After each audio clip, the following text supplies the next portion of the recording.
ഇന്ന് നമ്മൾ കടക്കാൻ പോകുന്നത് വളരെ അധികം ആഴമേറിയ ഒരു വിഷയമാണ്. ലോകാവസാനം തന്നെയാണ്. ഭൂമിയിലെ ജീവൻ്റെ അവസാനത്തെ സാധ്യത എപ്പോൾ? അതൊരു സങ്കീർണമായ വിഷയമാണ്. നമുക്കതിലേക്ക് ഒന്ന് നോക്കാവുന്നതാണ്.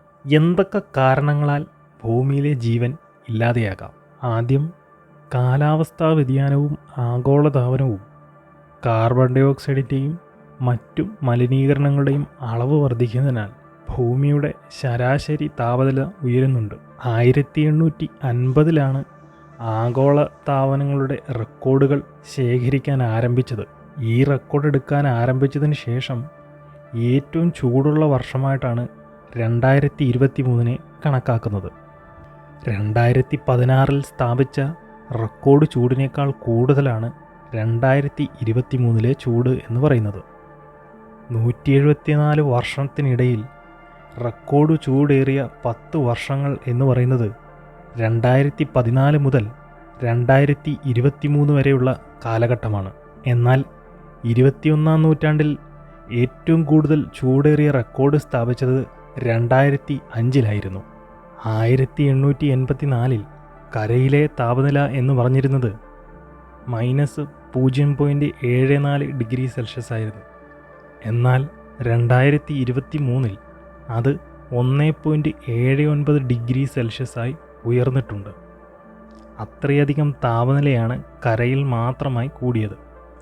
1984 മുതൽ 2004 വരെയുള്ള കാലഘട്ടത്തിൽ സമുദ്രത്തിലെ താപനില എന്ന് പറയുന്നത് 1909-ൽ -0.44 ഡിഗ്രി സെൽഷ്യസ് ആയിരുന്നു. എന്നാൽ 2023-ൽ സമുദ്രത്തിൻ്റെ താപനില എന്ന് പറയുന്നത് 0.91 ഡിഗ്രി സെൽഷ്യസായി ഉയർന്നിട്ടുണ്ട്. കരയിലെയും സമുദ്രത്തിലെയും ഒന്നിച്ചുള്ള ഒരു ആവറേജ് താപനില നോക്കുകയാണെങ്കിൽ 1909 മുതൽ 1917 വരെ -0.44 ഡിഗ്രി സെൽഷ്യസ് ആയിരുന്നു.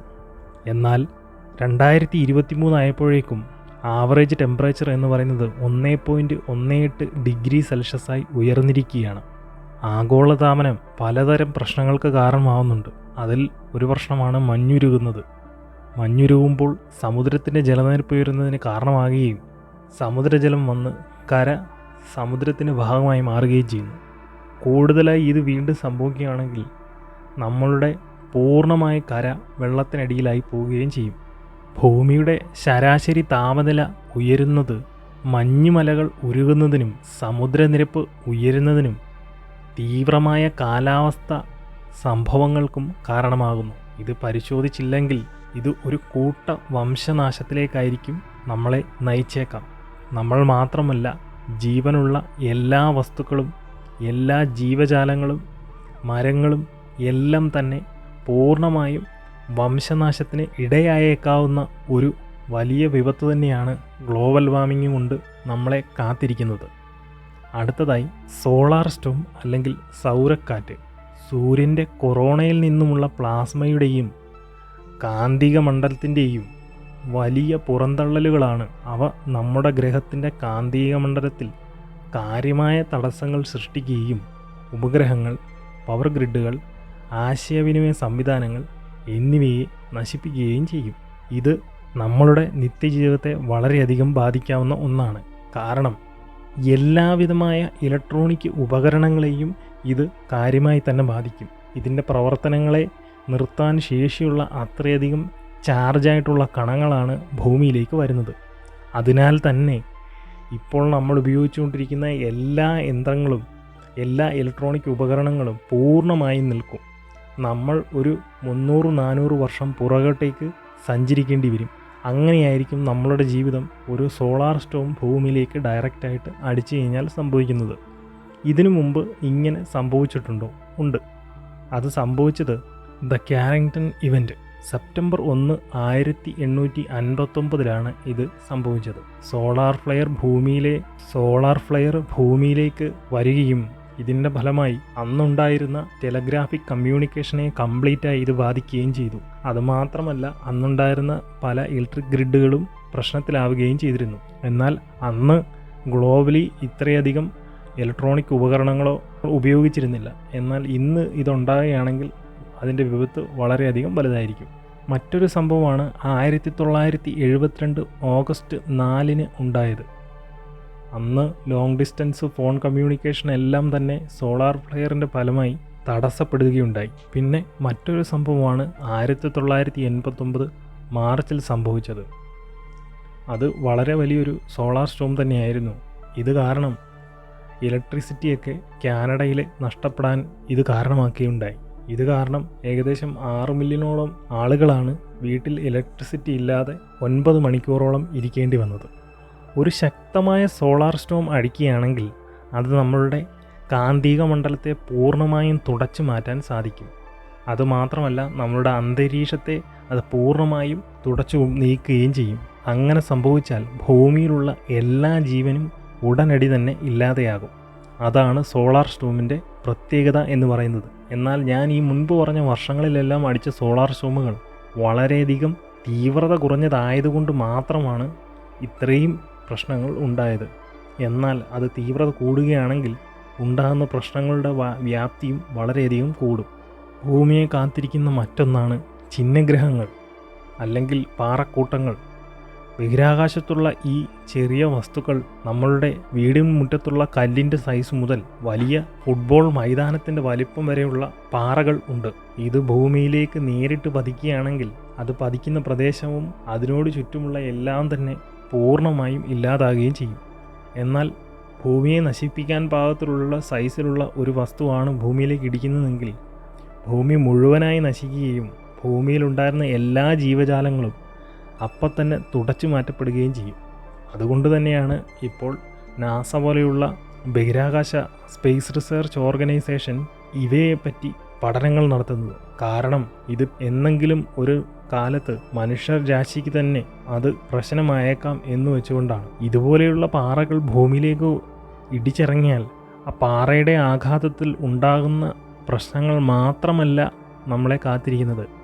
ഈ പാറയുടെ ആഘാതം കൊണ്ട് ഉണ്ടാകുന്ന പൊടിപടലങ്ങൾ പൂർണ്ണമായും തന്നെ അന്തരീക്ഷത്തിൽ നിറയുകയും സൂര്യനെ പൂർണ്ണമായും തടയുകയും അത് കാരണം ഒരു ന്യൂക്ലിയർ വിൻ്ററിലേക്ക് ഭൂമി പോവുകയും ചെയ്യും, അല്ലെങ്കിൽ ആ ഒരു പ്രദേശം പോവുകയും ചെയ്യും. അത് കാരണം അവിടെയുള്ള ജീവജാലങ്ങളുടെയും മനുഷ്യരുടെയും ജീവനെ അല്ലെങ്കിൽ അവരുടെ ജീവിതത്തെ കാര്യമായി തന്നെ ഇത് ബാധിക്കും. ഒരുപക്ഷെ അവർ മരണപ്പെട്ടേക്കാം. ഞാൻ ഈ പറഞ്ഞ കാര്യം അവിടെ ഈ ആഘാതം ഉണ്ടായതിനു ശേഷം ജീവിച്ചിരിക്കുന്ന ജീവജാലങ്ങളുടെയും മനുഷ്യരുടെയും കാര്യമാണ്.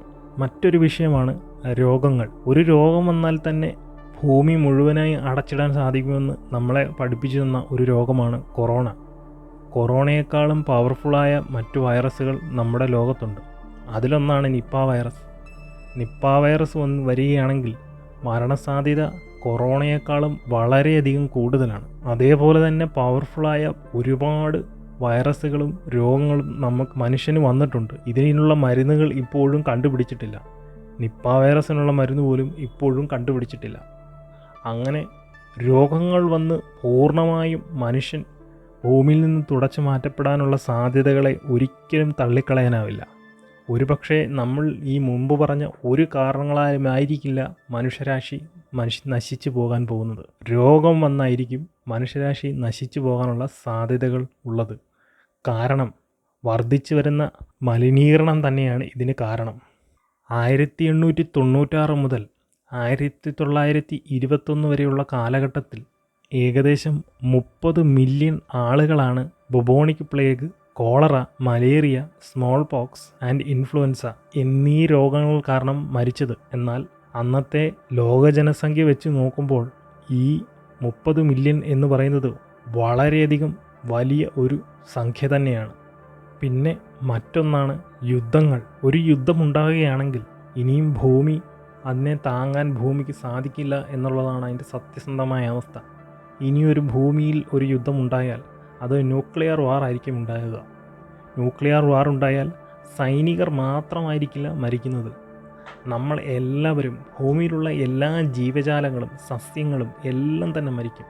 അതിൻ്റെ കാരണം എന്ന് പറയുന്നത് ന്യൂക്ലിയർ ബോംബ് ഒരിടത്ത് വീണ് കഴിഞ്ഞാൽ അതിൽ നിന്നുണ്ടാകുന്ന റേഡിയേഷൻ കാരണവും അതിൽ നിന്നുണ്ടാകുന്ന പ്രഷർ കാരണവും അതിൻ്റെ പരിധിയിൽപ്പെട്ട എല്ലാവരും തന്നെ ഉടനടി മരിക്കും. അല്ലെങ്കിൽ അവർ ഗുരുതരമായി പരിക്കേറ്റ് വളരെയധികം വേദന അനുഭവിച്ചായിരിക്കും അവർക്ക് മരിക്കേണ്ടി വരിക.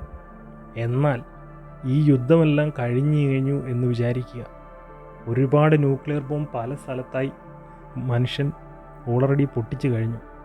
ഇതിൻ്റെ ഫലമായി ഉണ്ടാകുന്ന പൊടിപടലങ്ങൾ അന്തരീക്ഷത്തിൽ തങ്ങി പൂർണ്ണമായും സൂര്യനെ മറയ്ക്കുകയും അതിൻ്റെ ഫലമായി ഭൂമിയിലേക്ക് ചൂട് വരാതിരിക്കുകയും ന്യൂക്ലിയർ വിൻ്റർ എന്ന പ്രതിഭാസം ഉണ്ടാകുകയും ചെയ്യും. ഇതിൻ്റെ ഫലമായി സസ്യങ്ങൾക്ക് പ്രകാശ സംശ്ലേഷണം അല്ലെങ്കിൽ ഫോട്ടോസിന്തസിസ് നടത്താൻ സാധിക്കാതെ വരികയും സസ്യങ്ങളെ ആശ്രയിച്ച് കഴിയുന്ന ജീവജാലങ്ങൾ മരിക്കുകയും അവയെ ആഹാരമാക്കുന്ന മറ്റു ജീവജാലങ്ങൾ കൊല്ലപ്പെടുകയും സസ്യങ്ങളെ ആഹാരമാക്കുന്ന എല്ലാ ജീവജാലങ്ങളെയും ഇത് അഫക്റ്റ് ചെയ്യും, മനുഷ്യനെയും ഇത് അഫക്റ്റ് ചെയ്യും. അങ്ങനെ ഭൂമിയിൽ നിന്നും എല്ലാ ജീവജാലങ്ങളും പൂർണ്ണമായും തുടച്ചു നീക്കപ്പെടും. ഒരു യുദ്ധമുണ്ടായി കഴിഞ്ഞതിന് ശേഷമുള്ള കാര്യമാണ് ഞാൻ നിങ്ങളോടിപ്പോൾ പറഞ്ഞത്. അതായത് ഒരു യുദ്ധം ഇനി ഉണ്ടാകുകയാണെങ്കിൽ ഒരാളും തന്നെ ജീവിച്ചിരിക്കാനുള്ള സാധ്യത കാണുന്നില്ല എന്നുള്ളതാണ് എൻ്റെ സത്യം. പിന്നെ മറ്റൊരു കാര്യമാണ് ഏലിയൻ അറ്റാക്സ്. ഏലിയൻ അറ്റാക്ക് ഉണ്ടായിക്കഴിഞ്ഞാൽ ഭൂമിക്ക് പിടിച്ചു നിൽക്കാൻ യാതൊരു മാർഗവുമില്ല. ഭൂമിയിലുള്ള എല്ലാ ജീവജാലങ്ങളെയും അല്ലെങ്കിൽ ഭൂമിയിലുള്ള മനുഷ്യരെ അവർക്ക് പൂർണ്ണമായും ഇല്ലാതാക്കാൻ സാധിക്കും. അതിൻ്റെ കാരണം എന്ന് പറയുന്നത് കോടിക്കണക്കിന് പ്രകാശവർഷം അകലെ നിന്നോ അല്ലെങ്കിൽ ലക്ഷക്കണക്കിന് പ്രകാശവർഷം അകലെ നിന്നോ അവർക്ക് നമ്മുടെ ഭൂമിയിലേക്ക് വരാൻ സാധിക്കുമെങ്കിൽ അവർ നമ്മളെക്കാളും ടെക്നോളജിയിൽ ഒരുപാട് മുൻപിലായിരിക്കും. അതുകൊണ്ട് തന്നെ നമ്മളുടെ പ്രാകൃതമായ ആയുധങ്ങൾക്ക് അവരെ തോൽപ്പിക്കാൻ സാധിക്കില്ല എന്നുള്ളതാണ് സത്യം. സിനിമയിൽ കാണുന്നത് പോലെയല്ല റിയാലിറ്റി. അതുകൊണ്ട് തന്നെ അവർക്ക് നമ്മളെ ഈസിയായി ഇല്ലാതാക്കാൻ സാധിക്കും. മനുഷ്യരാശിയെ തുടച്ചു മാറ്റാൻ അതുമാത്രം മതി. പിന്നെ ഇപ്പോൾ ട്രെൻഡിങ് ആയിക്കൊണ്ടിരിക്കുന്ന മറ്റൊന്നാണ് ആർട്ടിഫിഷ്യൽ ഇൻ്റലിജൻസ് അല്ലെങ്കിൽ നിർമ്മിത ബുദ്ധിയുടെ കടന്നുവരവ്. ഇത് മനുഷ്യരാശിയെ പൂർണ്ണമായും നശിപ്പിച്ചേക്കാം എന്നാണ് പലരും വിലയിരുത്തുന്നത്. അതിൻ്റെ കാരണങ്ങൾ പലതുണ്ട്. മനുഷ്യൻ്റെ ബുദ്ധി എന്ന് പറയുന്നത് ഇപ്പോൾ എഐയുടെ ബുദ്ധിയേക്കാളും വളരെയധികം മുന്നിലാണുള്ളത്. എന്നാൽ ഈ AI മനുഷ്യനെ കടക്കുന്ന ഒരു ദിവസം അത് വളരെയധികം ദൂരത്തിലല്ല. ഒരു 10 വർഷം അല്ലെങ്കിൽ ഒരു 5 വർഷത്തിനുള്ളിൽ തന്നെ ഒരു സാധാരണ മനുഷ്യൻ്റെ ബുദ്ധിയേക്കാൾ വളരെയധികം ബുദ്ധിയുള്ള AI ആയിരിക്കും ഉണ്ടാവുക. അങ്ങനെ ഉണ്ടാകുന്ന AI മനുഷ്യൻ വേണ്ട എന്ന് വെച്ചാൽ ആ AIക്ക് മനുഷ്യനെ പൂർണ്ണമായും ഈ ഭൂമിയിൽ നിന്ന് ഇല്ലാതാക്കാൻ വലിയ സമയങ്ങളൊന്നും വേണ്ട എന്നുള്ളതാണ് അതിൻ്റെ സത്യസന്ധമായ ഒരു അവസ്ഥ എന്ന് പറയുന്നത്. ഈ AIക്ക് ന്യൂക്ലിയർ മിസൈലുകൾ ലോഞ്ച് ചെയ്യാൻ സാധിക്കും. അതേപോലെ തന്നെ പവർ ഗ്രിഡുകൾ ഓഫ് ചെയ്യാനും സാധിക്കും. കാരണം എല്ലാം മനുഷ്യൻ്റെ കണ്ടുപിടുത്തങ്ങളും എല്ലാം തന്നെ ഇലക്ട്രോണിക് ഉപകരണങ്ങളും ഇൻ്റർനെറ്റുമായി ബന്ധപ്പെട്ടാണ് ഇരിക്കുന്നത്. അതുകൊണ്ട് തന്നെ എന്തൊക്കെ സാധനങ്ങളെ ഇൻ്റർനെറ്റുമായി ബന്ധിപ്പിച്ചിട്ടുണ്ടോ അതിനെ എല്ലാത്തിനെയും കൺട്രോൾ ചെയ്യാൻ ഈ AIക്ക് സാധിക്കുകയും അതിൻ്റെ ഫലമായി ഭൂമിയിൽ നിന്ന് മനുഷ്യനെ പൂർണ്ണമായി ഇല്ലാതാക്കാൻ AIക്ക് സാധിക്കുകയും ചെയ്യുന്നു എന്നുള്ളതാണ് സത്യസന്ധമായ ഒരവസ്ഥ. അതേപോലെ തന്നെ AI കൊണ്ട് ഒരുപാട് ഗുണം ഉണ്ട് എങ്കിലും ഈ സംഭവങ്ങളുടെ എല്ലാം കൃത്യമായ സമയക്രമവും അനിശ്ചിതത്വത്തിലാണെങ്കിലും ഭീഷണികൾ യാഥാർത്ഥ്യമാണ്. ഈ ഭീഷണികൾ അംഗീകരിക്കുകയും കൂട്ടായ നടപടികൾ സ്വീകരിക്കുകയും ചെയ്യേണ്ടതാണ്. പുനരുൽപ്പാദിപ്പിക്കാൻ പറ്റുന്ന ഊർജ്ജ സ്രോതസ്സുകളിലേക്കുള്ള മാറ്റവും സുസ്ഥിരമായ സമ്പ്രദായങ്ങൾ നടപ്പിലാക്കുന്നത് വഴിയും രാജ്യങ്ങൾക്കിടയിൽ സമാധാനവും സഹകരണവും പ്രോത്സാഹിപ്പിക്കുന്ന വഴിയും നമുക്ക് ഒരു പരിധിവരെ ഈ പറയുന്ന കാരണങ്ങളെ എല്ലാം തന്നെ ഒഴിവാക്കാൻ നമുക്ക് സാധിക്കുന്നതാണ്. ഓർക്കുക, ഭൂമിയാണ് നിലവിലുള്ള നമുക്കുള്ള ഏക ഭവനം എന്ന് പറയുന്നത്. ഇതില്ലാതെയായാൽ നമ്മൾ ഇല്ലാതെയായി എന്നാണ് അതിൻ്റെ അർത്ഥം. ഇന്നത്തെ വീഡിയോയ്ക്ക് ഇത്ര മാത്രമേ ഞാൻ വിവരങ്ങൾ ഇതിൽ ഉൾക്കൊള്ളിക്കുന്നുള്ളൂ.